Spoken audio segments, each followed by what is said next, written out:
Kuya, Kanhon. Kanhon kasi pangalan mo doon sa messenger mo eh. Kung ituloy mo yung pagbili mo ng 500, ito, season na yan. Bigay ko sa iyo yan. Tapos ito, yan oh. Yan. Season na din yan. Bigay ko sa iyo yan. Tapos ito. Dito tayo. Yan. Season na din yan. Okay? Napaka-season na yan. Yan, wag yan kasi 6 feet yan. Yan, napaka-season na yan. No? Yan ang 7 feet natin. Tapos ito. Ito. Yan, kasama yan dyan. Yan, yung isa, dalawa, tatlo, apat na tumpok. Ito yung ibigay ko sa iyo. Yan, oh, napaka-season na yan. Ano, dragon fruit kuya, oh. Oh, diba?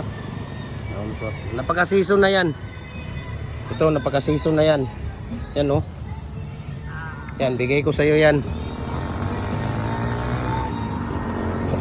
Dito yung paggawaan natin. Kasi ito 6 feet yan eh.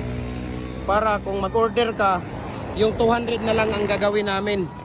Insakto pa yan sa pag-uwi mo, March, di ba? March second week or third week, insakto pa yan sa pag-uwi mo.